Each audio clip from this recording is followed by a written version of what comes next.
बिस्मिल्लाहिर्रहमानिर्रहीम। अस्सलाम वालेकुम नाज़रीन, आप यूट्यूब चैनल देख रहे हैं। मैं इमरान खान हूं। सबसे पहले तो एक बड़ी खबर मैं आपको बताऊं, एक रौला नया पड़ गया पाकिस्तान में। पड़ता रहे रौला, यानी ये तो इंटरनल चीज़ें हैं और इस्टेब्लिशमेंट की और सियासी जमातों की अपनी अंदर की लड़ाइयाँ हैं। और जब तक इस्टेब्लिशमेंट पाकिस्तान की सियासत के अंदर रोल प्ले करती रहेगी तब तक ये गंद और खिचड़ी पाकिस्तान की सियासत में पड़ी रहेगी। खबर यह है नाजरीन कि जब इंडिया और पाकिस्तान के दरमियान एक बड़ी जंग का खतरा पैदा हो चुका था और तनाव बढ़ता जा रहा था, इंडिया ने कुछ अटैक पाकिस्तान के ऊपर मिसाइल के किए, पहले पाकिस्तान के सेटल्ड एरिया के अंदर। और उस वक्त जब ड्रोन्स चल रहे थे बहुत बड़े पैमाने पर, तब मिलिट्री एस्टेब्लिशमेंट में ये डिस्कशन हुई कि वाकई जो पाकिस्तान तहरीक इंसाफ कह रही है, या जो नुक्ता मैं भी बार बार उठा रहा था कि इमरान खान को इस वक्त अडयाला जेल में नहीं होना चाहिए, उन्हें महफूज बनाना रियासत की जिम्मेदारी है। उस वक्त इसके ऊपर डिस्कशन हुई थी एस्टेब्लिशमेंट में, और जो क़यादत है उन्होंने बैठकर इसके बारे में बात की थी और इसके असरात का जायजा लिया था कि खुदा न खास्ता इंडिया ने अगर कोई शरारत की अडयाला में तो पाकिस्तान के अंदर पूरे के अंदर आग लग जाएगी। और उस वक्त पाकिस्तान तहरीक इंसाफ के कुछ लोगों ने यह भी कहा था कि क्योंकि मोदी की नवाज शरीफ से दोस्ती है तो नवाज शरीफ का सबसे बड़ा मुखालिफ जो है वो इमरान खान है, क्योंकि नवाज शरीफ की सियासत को तबाही इमरान खान ने किया है। मैं वैसे कोई दुश्मनी नहीं है इनमें, लेकिन नवाज शरीफ साहब की सियासत जो है वो पूरी तरह से बर्बाद तभी हुई जब इमरान खान साहब ने वो सारी की सारी पॉलिटिक्स की जो नवाज शरीफ साहब नहीं कर पाए। तो मियां साहब की तो पंजाब में और लाहौर में भी सियासत बर्बाद हो गई। तो ये भी खदशे का इजहार किया गया था कि नवाज शरीफ के सबसे बड़े मुखालिफ को रस्ते से हटाने के लिए मोदी कोई शरारत भी कर सकता है, ये भी बातें की गई। अब इसमें उस वक्त मिलिट्री एस्टेब्लिशमेंट ने जब डिस्कस किया कि इमरान खान को वाकई अगर हालात ज्यादा खराब होते हैं तो जेल से निकालना पड़ जाएगा। अब इस सिलसिले में क्योंकि देखिए मिलिट्री एस्टेब्लिशमेंट जो है वो भी इस वक्त मौजूदा हुकूमत के साथ ये एक दूसरे के काने हैं ना, दोनों ने मिलकर डकैती मारी हुई है। अवाम के मैंडेट पे डकैती अकेली पीएमएलएन या पीपल्स पार्टी तो मार नहीं सकते थे, या इलेक्शन कमीशन तो अकेला ये करके दे नहीं सकता था। तो ये एस्टेब्लिशमेंट ने ब्यूरोक्रेसी को साथ खड़ा करके ये सबने मिलकर डकैती मारी हुई है। अब वो जब डकैती आपने मिलकर मारी हो ना, तो फिर आप एक दूसरे को एतमाद में लेते हैं। तो ये जब हुकूमत को बताया गया एस्टेब्लिशमेंट की जानिब से कि इमरान खान साहब की हिफाजत के पेश नज़र और जो मौजूदा सूरत हाल है इसमें एक तो कौमी यकजहती है, बाकी चीज़ें, अगर ये जंग ज़्यादा एस्केलेट करती है और मजीद बढ़ जाती है तो फिर शायद इमरान खान साहब को बाहर लाना पड़ेगा। तो इस पे जब ये बात पीएमएलएन ने इंटरनली डिस्कस की मियां मोहम्मद नवाज शरीफ साहब से, तो नवाज शरीफ साहब ने कुछ ऐसे जुमले बोल दिए गुस्से में, क्योंकि मियां साहब नहीं चाहते कि इमरान खान बाहर आए। मुंह से चाहे वो कह भी देंगे जनाब इमरान खान साहब के साथ ज्यादती हो रही है, उनको बाहर आना चाहिए, सियासत के लिए सियासतदान कुछ भी कर देता है, लेकिन मियां साहब नहीं चाहते कि इमरान खान बाहर आए। मियां साहब नहीं चाहते कि यास्मीन राशिद बाहर आए। और अब मियां साहब को सजा देने के लिए आने वाले दिनों में पहले यास्मीन राशिद बाहर आएंगी, क्योंकि उनके ऊपर जितना भी जुल्म और जबर किया जाना था वो हो गया। और एस्टेब्लिशमेंट को भी ये पता चल गया कि यास्मीन राशिद को इससे ज्यादा क्या तोड़ा जा सकता है। ना वो इमरान खान को छोड़ती है, ना वो अपना नजरिया छोड़ती हैं, ना वो नवाज शरीफ की मंजी ठोकना छोड़ेंगी। तो उन्होंने तो अपना ही काम करना है। लिहाजा मियां नवाज शरीफ साहब ने जो दो चार जुमले बोले हैं ना, उनकी कीमत अब मियां साहब को चुकानी पड़ेगी। ये जुमले क्या हैं ये अभी मैं आपको रोक देता हूं, लेकिन ये जुमले आपको आने वाले दिनों में पता चल जाएंगे। बस आप ये समझ लें कि जुमले उनके पुराने जुमलों से मिलते जुलते ही हैं जो वो पहले बोला करते थे जब वो एंटी एस्टेब्लिशमेंट हुआ करते थे। बहरहाल मियां नवाज शरीफ साहब ने मुखालफत की उस वक्त इमरान खान साहब को जेल से बाहर निकालने की, लेकिन फिर लकीली हुआ ये कि जंगबंदी हो गई। जंगबंदी होने के बाद सिर्फ सूरत हाल बदल गई। लेकिन ये एस्टेब्लिशमेंट को पता चल गया कि इंटरनली इनकी मीटिंग में हुआ क्या था। शाहिद खटक साहब ने भी इसको जो है वो क्लेम किया, मेंबर कौमी असेंबली हैं, उन्होंने तो बाकायदा यहां तक क्लेम किया कि नवाज शरीफ साहब ने इस तरह की बातें की है, लेकिन कंफर्मेशन उन्होंने नहीं दी। तो मैंने अपने एक दो सोर्सेज से बात की, उन्होंने कहा जी बिल्कुल ये जो बात है ये ठीक है कि बहुत ज्यादा हालात खराब होने की सूरत में इमरान खान साहब को निकालना पड़ना था और उसके मल्टीपल रीजंस थे, और ये बात हुकूमत को एस्टेब्लिशमेंट ने बताई थी। अब जब ये बात नवाज शरीफ तक पहुंची तो लाजमी बात है फिर रिएक्शन आना था।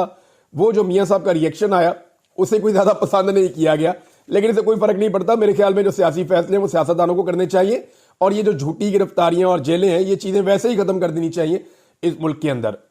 अब एक और खबर नाजरीन चलाई जा रही है, और इसका आगाज होता है जब अली अमीन गंडापुर साहब ये कहते हैं कि इमरान खान साहब मुज़ाकरात के लिए राजी हो गए।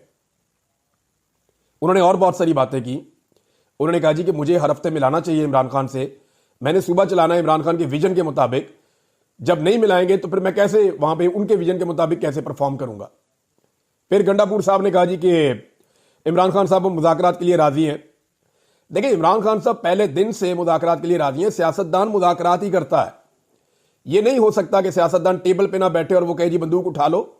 जो सियासतदान सड़क के ऊपर करता है या एहतजाज करता है वो प्रेशर बढ़ाने के लिए करता है, वो अवामी दबाव डालता है अपने सियासी मुखालिफिन पे, ताकि वो टेबल पे बैठ के जो अवाम की आवाज है उसको समझें और उन पर प्रेशर आए, उनको नजर आए कि अगले इलेक्शन में उनकी फिर दुर्गत बन जाएगी। लिहाजा इस वक्त बैठ के बात करना जरूरी है। तो ये इमरान खान साहब तो हमेशा कहते हैं, अभी आपको याद होगा जब आदम सवाती साहब गए थे मिलने के लिए इमरान खान साहब को, तो जेल से बाहर आकर इन्होंने दावा किया कि इमरान खान साहब ने मुझे एस्टेब्लिशमेंट से मुज़ाकरात का टास्क दे दिया है। बाद में इमरान खान साहब ने कहा जी मैंने टास्क कोई नहीं दिया किसी को भी, ये खुद ही करना चाह रहे थे, तो बस ठीक है जाएं करें, और मैंने आपको खबर पहले दे दी थी। तो बल्कि इमरान खान साहब ने मना भी किया था। अब मामला यह है कि इमरान खान साहब को धोखा इतनी दफा दिया गया है कि मुज़ाकरात तो उनको करने होंगे बतौर सियासतदान, लेकिन वो भरोसा नहीं कर पा रहे। कभी एस्टेब्लिशमेंट धोखा देती है, जब सियासी जमातें बैठती हैं तो उनके पास इतना इख्तियार नहीं है कि पाकिस्तान तहरीक इंसाफ के लोगों की इमरान खान साहब से मुलाकात करवा दें। एक सरकारी ऑफिसर वहां बैठा हुआ यूनिफॉर्म में, वो रुकवा सकता है। जब चाहे इमरान खान की मुलाकात रुकवा देता है, जब चाहे इमरान खान की मुलाकात करवा देता है। तो इनकी तो औकात ही नहीं थी, और ये तो सारे अर्दली है। हुकूमत तो एक्चुअली चला रही है मिलिट्री एस्टेब्लिशमेंट, तो मिलिट्री एस्टेब्लिशमेंट के साथ ही बात करनी है पाकिस्तान तहरीक इंसाफ ने कि जनाब आपने बड़ी ज्यादती कर ली, बड़ा जुल्म कर लिया, अब आप जुल्म और ज्यादती का सिलसिला बंद करके अपनी आईनी और कानूनी डोमेन में वापस जाएं और हमें सिविलियंस को एक नए इलेक्शन के जरिए पाकिस्तान को आगे बढ़ाने का मौका दें। असल में तो वन लाइनर यही है ना, ये जो केस वेस है ये तो अदालतों के अंदर होंगे, इमरान खान साहब अपने आप को बेगुनाह साबित कर लेंगे, जहां नहीं होंगे वहां फंस जाएंगे। लेकिन जो असल मामला है वो ये है कि मिलिट्री एस्टेब्लिशमेंट को ये कहा जाए कि जनाब आपने जितना जुल्म और ज्यादती की है उसकी कोई तारीख में मिसाल नहीं है। अब आपने जुल्म और ज्यादती कर दी है, पाकिस्तान के लिए बेहतर यह है कि अब आप ये जुल्म और ज्यादती बंद करके अपनी कानूनी और आईनी डोमेन में वापस चले जाएं।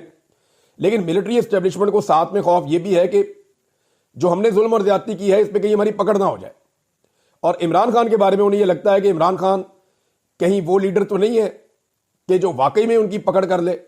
देखिए, अपने जाती मामलात में इमरान खान साहब ने कैटेगोरिकली कहा है कि मैं किसी से बदला नहीं लूंगा, लेकिन पाकिस्तान को नुकसान पहुंचाने वालों के बारे में इमरान खान साहब की पॉलिसी वही है जो वो पहले भी हमेशा कहते रहे हैं। अब बैरिस्टर गौहर साहब ने, अच्छा एक तो ये खबर पहले आप देख लेना कि इस पे ये दावा किया गया कि इमरान खान साहब मुज़ाकरात के लिए राजी हो गए, अली अमीन गंडापुर साहब ने कहा, और उसके बाद कुछ खबरें लगना शुरू हो गई। कासिम सूरी साहब ने जो है वो इसके ऊपर एक ट्वीट भी किया। ये जंग अखबार की खबर है जी, इसका जो फ्रंट पेज है उसके सबसे ऊपर वाली शाह सुर्खी है और अंसार अब्बासी साहब के हवाले से खबर लगाई गई है। पहले खबर आपको पढ़ के सुनाता हूं, फिर बताता हूं इमरान खान साहब से जब जेल में मुलाकात हुई। अब देखें ना, अगर इमरान खान साहब से जेल में मुलाकातें ना हो रही हो तो ऐसी खबरों की तस्दीक और तरदीद कैसे होगी। यानी जब आप खबर दे दें जंग जैसे अखबार के अंदर और ऊपर लीड छप जाए अखबार में, तो आप तरदीद अगर करने के लिए लीडर मौजूद ही नहीं है या उससे मुलाकात नहीं हो रही तो फिर आप तस्दीक और तरदीद तो नहीं कर सकते। अब यहां पे खबर जो दी है कि इमरान खान ने शहबाज शरीफ की मुज़ाकरात के लिए पेशकश कबूल कर ली, बातचीत मीडिया की चकाचौंध से दूर रखना चाहते हैं। अच्छा, अब आप ये देखें, बातचीत मीडिया की चकाचौंध से दूर रखना चाहते हैं और जंग अखबार की सुर्खी छप गई। ये नहीं, अगर पीटीआई और नून लीग ये चाहते हैं कि उनके बीच में कोई बात हो और मीडिया को कानों कान खबर ना हो और ये लीड छप जाएगी, इज इट पॉसिबल। अच्छा, पिछले मुज़ाकरात मीडिया स्क्रूटनी की वजह से नाकाम हुए थे। जराए बैरिस्टर गौहर को मुज़ाकरात की इजाजत, पार्टी अब बाज़ाब्ता तौर पर हुकूमत से बातचीत आगे बढ़ाने के लिए रुजू करेगी। बैरिस्टर गौहर की वज़ीर आज़म शहबाज शरीफ का पैगाम इमरान खान तक पहुंचाने की तस्दीक, नहीं बता सकता कि क्या बातचीत हुई। हालांकि बैरिस्टर गौहर ने कहा जी कोई डील नहीं हो रही, ऐसी कोई बात ही नहीं है। आप बातचीत इमरान खान साहब सबके साथ कर सकते हैं, उनकी शरायत है। वो अपने मैंडेट की वापसी कहते हैं या नए इलेक्शन की बात करते हैं। अब वो पहले मैंडेट कहते थे, अब वो कहते हैं नया इलेक्शन करवा लो। अब तो बेड़े गर्क कर दिया आपने सारे के सारे अमल का सारा इलेक्शन जो है उसको मैनिपुलेट करके रख दिया आपने, सारे डॉक्यूमेंट इधर से उधर कर दिए। लिहाजा अब आप एक नया इलेक्शन करवाएं। दूसरा, इमरान खान साहब कहते हैं कि 9 मई की और 26 नवंबर की जुडिशियल इंक्वायरी करवा दें और बेगुनाह सियासी कैदियों को रिहा किया जाए। अब रिहाइयों का सिलसिला जो है वो नाजरीन अब तकरीबन शुरू हो चुका है और थोड़े दिनों के अंदर आप देखेंगे कि आहिस्ता आहिस्ता बंदे बाहर आ जाएंगे। ये दावा किया जा रहा है। ये चीजें जो है ना, ये किसी वक्त चलती हैं तो एकदम खराब भी हो जाती हैं। ये भी बात आप अपने ध्यान में रखें किसी वक्त भी जहां दाव लगेगा मिलिट्री एस्टेब्लिशमेंट का और उन्हें लगेगा कि अभी मौजूदा सेटअप के साथ मजीद कंटिन्यू किया जा सकता है, तो वो इमरान खान को और उनके साथियों को फिर बहुत पीछे डाल देंगे। लेकिन इस वक्त क्योंकि इदारे के अंदर से एक दबाव है कि जनाब नवाज शरीफ तो साथ खड़ा होता ही नहीं है पाकिस्तान के, ना उनकी बेटी साथ खड़ी होती है। देखें ना, अब ये जितना मर्जी रौला डाल लें, नवाज शरीफ और मरियम नवाज की जो 5 दिन की खामोशी है, जो 5 दिन लड़ाई के दौरान वो चुप रहे, नरेंद्र मोदी और भारत के बारे में उन्होंने एक लफ्ज नहीं बोला, बल्कि वो तो अभी भी नहीं बोलते, उन्होंने इनकी सियासत में तबाही फेर दी है। अब अगर ये अपने गले के अंदर ढोल डाल के भी भाटी चौक में जाके खड़े हो जाएंगे और जंगी तराने बाप बेटी गाएंगे भी, तब भी लोग इनकी बात नहीं सुनेंगे। क्योंकि लड़ाई के बाद जो बुक्का आपको याद आए तो वो अपने मुंह पे मार लेना चाहिए। तो वो टाइम गुजर गया ना, 5 दिन जब मज़ामत करनी थी, जब बात करनी थी, तब इन्होंने बात की नहीं और अब ये बात कर रहे हैं, तो इसका फायदा कोई नहीं है। नादरीन, इमरान खान साहब की बहनों ने फिर कैटेगोरिकली बताया कि इमरान खान साहब कोई नून लीग से मुज़ाकरात नहीं कर रहे, ऐसी कोई बात नहीं है। और उनके बारे में वो बहुत क्लियर है कि उन्होंने तो मैंडेट चोरी किया हुआ है सारा। बात तो असल में एस्टेब्लिशमेंट के साथ ही होनी है ना, और एस्टेब्लिशमेंट के साथ बात ये होनी है कि इख्तियार असल में उन्हीं के पास है, तो उन्हीं को कहना जनाब आप पीछे हट जाएं, वापस चले जाएं। बैरिस्टर गौर ने भी इसके बारे में बात की, अलीमा खान ने भी इसके बारे में बात की। अब कुछ और चीजें हैं जो अलीमा खान साहब ने बताई कि जो पैरोल पे रिहाई वाला मामला था, जो खबर हमने आपको दी थी, जो अली अमीन गंडापुर साहब गए थे अदालत में कि मेरे लीडर को पैरोल पे आप छोड़ दें, जंग का खतरा और हालात ये है, इस पे भी इमरान खान साहब से किसी ने कोई मुशावरत नहीं की। जब इमरान खान साहब से पूछा गया कि पैरोल के ऊपर आपकी रिहाई का एक मामला है, उन्होंने कहा वो क्या होता है, कैसे होगा, नहीं तो वो कैसे छोड़ देंगे। अब क्योंकि वहां बातचीत करने के लिए टाइम बहुत कम होता है, तो इनको सबको आइडिया हो गया कि इनको तो पता ही नहीं है और ना ये पैरोल के बारे में ज्यादा जानते हैं, तो इन्होंने वो बात छोड़ी और आगे बढ़ गए और बाहर आकर बताया कि जनाब इमरान खान ना तो पैरोल वाले केस के बारे में जानते हैं, ना उनसे मुशावरत की गई है और ना वो इस मामले के बारे में ज्यादा जानते हैं, क्योंकि कैदी ऐसे भी बाहर आ जाता है पैरोल के ऊपर। तो ये उन्होंने आकर बताया कि पैरोल वाला मामला भी इमरान खान को उसका नहीं पता था। अच्छा जी, अब एक चीज और है, वो भी मैं आपके साथ शेयर करता हूं। अलीमा खान साहबा ने कुछ चीजें और इमरान खान की दूसरी बहनों ने कुछ चीजें बताई हैं जो रिलेटेड है इमरान खान साहब से। एक तो जो एक कमल शोदब साहबा की ऑडियो आई थी, उस पर उनकी अपनी भी बात में तरदीद आई। उन्होंने कहा जी ऐसी बात नहीं है जैसे समझा जा रहा है, मैं पीटीआई की वफादार हूं, और उन्होंने एक लंबा चौड़ा इसका जवाब भी दिया। पाकिस्तान तहरीक इंसाफ ने भी ये कहा कि कोई प्रोपेगेंडा ये ना करे कि उनको पार्टी के ओहदे से हटाया गया, वो बदस्तूर अपने ओहदे के ऊपर मौजूद हैं, और वो जो ऑडियो वाला मामला है वो बदस्तूर उनके गले भी पड़ा हुआ है। अब यहां पे जो जवाब दिया अलीमा खान साहबा ने, बड़ी जबरदस्त जवाब दिया और बड़ी शानदार तरीके से उन्होंने इस मामले को हैंडल किया। उन्होंने कहा देखिए जी, पार्टी का चेयरमैन इमरान खान ही है। बैरिस्टर गौहर को मजबूरी में इमरान खान ने इसलिए नामजद किया ताकि इमरान खान का पैगाम बैरिस्टर गौहर के जरिए बाहर आ सके, बस ये उनका डाकिए का रोल है। एक्चुअली उन्होंने डाकिया नहीं कहा, लेकिन मैं आपको बता रहा हूं कि बैरिस्टर गौहर फैसला साजी नहीं कर सकते। हर फैसले के लिए उनको इमरान खान के पास जाना पड़ता है, हर बार पूछने के लिए वो इमरान खान के पास जाते हैं, तब जाके कोई फैसला होता है। ये नहीं हो सकता कि बैरिस्टर गौहर खुद से फैसले करना शुरू कर दें, ये है भी नहीं ना, ये फॉर्मूला भी नहीं है, इस तरह वो पाकिस्तान तरीके इंसाफ चलती भी नहीं है। तो बैरिस्टर गौहर साहब का जो एक्चुअल रोल है वो तो डाकिए का है कि वो अंदर जाएंगे, और इमरान खान साहब ने शायद उन्हें इसलिए बनाया था कि बैरिस्टर गौहर कभी गिरफ्तार नहीं होंगे। इमरान खान साहब को शायद पहले से आइडिया था कि बैरिस्टर गौहर की ऐसी शख्सियत है, वो इतने धीमे मिजाज के इंसान है और ऐसे जबरदस्त शहरी हैं कि उनको शायद ये रियासत गिरफ्तार ना करे, और वो गिरफ्तार नहीं होंगे, वो बाहर रहेंगे। लिहाजा इमरान खान साहब का पैगाम लगातार पाकिस्तानियों तक या इमरान खान साहब की पार्टी तक पहुंचता रहेगा। तो एक ऐसा आदमी उन्होंने चूज किया, ये बड़ी दानिशमंदी है कि कम से कम बात तो बाहर निकले मेरी। तो ये उन्होंने कहा जी बैरिस्टर गौहर चेयरमैन नहीं, इमरान खान ही चेयरमैन है, वही फैसले करते हैं, लेकिन इमरान खान ने इनको नामजद किया पैगाम अवाम तक पहुंचाने के लिए, नंबर 1। नंबर 2, कमल शोदब साहबा के हवाले से भी अलीमा खान साहबा ने कहा देखें उनको अब कुछ थोड़ा ट्रेनिंग उनकी होनी होगी, और उसकी वजह उन्होंने ये बताई कि कैसे प्रोफेशनल तरीके से रद्देमल दिया जाता है इसके बारे में। लेकिन कोई नेगेटिव बात उन्होंने नहीं की, और खुद उन्होंने कहा जी बिल्कुल वो ठीक कह रही है, मेरा सियासत से कोई ताल्लुक नहीं है, मैं तो अपने भाई के लिए हूं, और ये मामला इंतहाई संजीदा है और सबको संजीदा लेना चाहिए, ये इमरान खान की जिंदगी का मामला है, और इस तरह उन्होंने ये बात कही। नाज़रीन, मैं बात कर रहा था कि शरीफ खानदान ने जो अपना डैमेज कर दिया 5 दिन तक खामोश रहकर, तो अब मैंने आपको बताया कि वो गले में ढोल डालकर भी भाटी चौक में खड़े हो जाना बाप बेटी, और कौमी तराने गाए ऊंची आवाज में अच्छे सुरों के साथ, फिर भी कौम ने जो है वही तस्लीम नहीं करना कि ये मुश्किल वक्त में पाकिस्तान के साथ खड़े होने वाले बाप बेटी हैं। ये तो अभी भी मोदी के खिलाफ एक लफ्ज नहीं बोलते, आरएसएस के खिलाफ एक लफ्ज नहीं बोलते, इंडियन जारहियत के खिलाफ, आबी जारहियत के खिलाफ अभी भी नहीं बोलते, खामोशी रहते हैं। इनके ऊपर दबाव बहुत ज्यादा है, ये मैं जानता हूं, लेकिन अब शरारतें शुरू कर दी हैं पाकिस्तान तहरीक इंसाफ के सोशल मीडिया ने। वो शहबाज गिल का एक ट्वीट मैं देख रहा था, क्योंकि ये कहते हैं ना JF-17 थंडर मियां साहब ने खुद बनाया, और मियां साहब भी जो है वो पूरा ऑपरेशन डिजाइन कर रहे थे। उन्होंने लिखा कि J-17 मिशन भेजने से पहले मियां साहब ने टायरों की हवा खुद चेक की, और जो पिछले टायर है उनकी हवा का जो प्रेशर है वो 45 की जगह 47 रखा। ये फार्म 47 की निस्बत से 47 हवा का प्रेशर रखा गया है। कुछ लोग दिखा रहे हैं कि मियां साहब जब ग्वाल मंडी में हुआ करते थे, वेल्डिंग करते थे, तो वो JF-17 थंडर की वेल्डिंग कर रहे हैं, तो लोग जो है वो मीम्स बना रहे हैं। जब आप ऐसी हरकतें करते हैं तो यही होता है। और दूसरी तरफ जो है वो असल वीडियो अपलोड हुई है और बहुत ज्यादा वायरल हो रही है। ये वीडियो है 11 मार्च 2022 की, ये आप देख सकते हैं। इसमें इमरान खान साहब खड़े, एयरफोर्स के लोग बैठे हैं, JF-17 थंडर भी दिखाया गया है। तो इमरान खान साहब ने मुबारकबाद दी थी पाकिस्तान को और चाइना को और एयरफोर्स को, और उन्होंने कहा 40 साल पहले हमें F-16 मिले थे, तब हमें पता चला था कि हम जदीद लड़ाई के तकाजों के मुताबिक आगे बढ़ गए हैं, कौम बड़ी खुश थी। आज हमें J-10C मिले हैं। बदकिस्मती से जो बड़े सगीर है, यहां पे ताकत का तवाज़ुन बिगाड़ने की कोशिश की जा रही है। ये इमरान खान साहब इशारा दे रहे थे, मोदी का नाम लिए बगैर, या वो राफेल तैयारे का एक्चुअली नाम लिए बगैर, कि यहां पे ताकत का तवाज़ुन बिगाड़ने की कोशिश की जा रही है, क्योंकि हमारी मशीन से बेहतर मशीन भारत लेकर आ रहा है, वो राफेल थी। तो फिर हमें भी ये करना पड़ा, इमरान खान साहब ने कहा। फिर उन्होंने कहा ये मॉडर्न थिंकिंग है, नई टेक्नोलॉजीज में हम जा रहे हैं, और मुझे इस बात की बड़ी खुशी है। फिर एयरफोर्स की उन्होंने तारीफ की, पाकिस्तान की फोर्सेज की उन्होंने तारीफ की। फिर इमरान खान साहब ने यह भी कहा इसमें कि कौम और फौज को इकट्ठे होकर लड़ना होता है, और कौम की सपोर्ट के बगैर फौज कुछ नहीं है, और फौज हमेशा कौम की सपोर्ट से लड़ती है। ये आपने देखा भी अभी, जैसे ही कौम ने सपोर्ट दी तो पाकिस्तान ने तगड़ा जवाब दिया। उससे पहले बॉडी लैंग्वेज पाकिस्तान की वो नहीं थी, यानी ना वजीर ऐसे बोल रहे थे, ना मुशीर ऐसे बोल रहे थे, हमें लग रहा था कि शायद हम डाउन जा रहे हैं। लेकिन जैसे ही कौम की सपोर्ट पूरी तरह खड़ी हुई फौज के साथ, तो फिर आपने देखा कि फौज का रद्द-ए-अमल कैसा था, खासतौर पर एयरफोर्स का रद्द-ए-अमल कैसा था।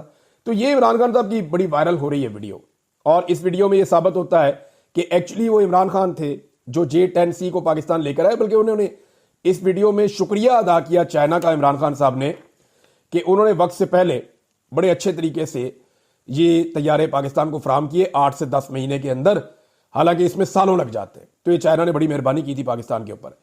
अब नाज़रीन, जो इलेक्शन हो रहा है ना, उस इलेक्शन में भी और वैसे भी शहरों में मुस्लिम लीग नून के लीडर्स के साथ आसिम मुनीर साहब की तस्वीर जो है वो लगाकर पोस्टर हर तरफ चिपकाए जा रहे हैं। यानी सियासतदानों के साथ आर्मी चीफ, कैसा लगता है? ये मुशर्रफ के दौर में देखते थे कि काफ लीग के रहनुमा जो हैं वो उस वक्त जनरल मुशर्रफ की फोटो अपने साथ लगाकर इलेक्शन लड़ते थे। वो जनरल मुशर्रफ को बतौर अपने कायद के पेश करते थे मुस्लिम लीग काफ के लोग, ये हमने देखा था। लेकिन आज PMLN के लोग आसिम मुनीर साहब को अपने कायद के तौर पे पेश करते हैं। आसिम मुनीर साहब एक डिक्टेटर नहीं है, लेकिन पाकिस्तान में वैसे माहौल तो वैसे ही है। तो इनकी तस्वीर लगाने के ऊपर फौज को एतराज करना चाहिए। फौज को एतराज ये करना चाहिए कि वो सियासी लीडर तो नहीं है, या PMLN के कोई मेंबर तो नहीं है कि मरियम नवाज और नवाज शरीफ के मुंह के बीच में आसिम मुनीर साहब का मुंह जो है वो लगा दिया जाए और दिखाया जाए कि जनाब ये देखें ये एक ही तरह के लोग हैं। नहीं, वो एक सरकारी मुलाजिम है, 22वें ग्रेड के एक ऑफिसर हैं, और उनकी सिक्योरिटी की स्पेसिफिक ड्यूटीज हैं, और ये दोनों जो है पॉलिटिकल पार्टी के लीडर्स हैं। अब वो चाहे मकबूल है चाहे गैर मकबूल है, तो ये एक इदारे को मिलाइन नहीं करना चाहिए, और इदारे को चाहिए सिलसिले को रोके। क्योंकि देखिए जो PP-52 है सियालकोट वाली साइड पे, PP-52, वहां पे जो इलेक्शन हो रहा है, उस इलेक्शन में बाकायदा जो हुकूमती उम्मीदवार है नून लीग का, वो आसिम मुनीर साहब की फोटो लगाता है अपने पोस्टर्स के ऊपर अपने इलेक्शन की कंपेन के लिए। यानी वो जो इलेक्शन की कंपेन अपनी बना रहा है उस पर वो अपनी शक्ल लगाता है, मरियम नवाज की लगाता है, आसिम मुनीर की लगाता है। यानी अब उन्हें ऐसा लगता है कि नवाज शरीफ की फोटो लगाने की बजाय आसिम मुनीर का फोटो लगाना चाहिए आर्मी चीफ साहब का।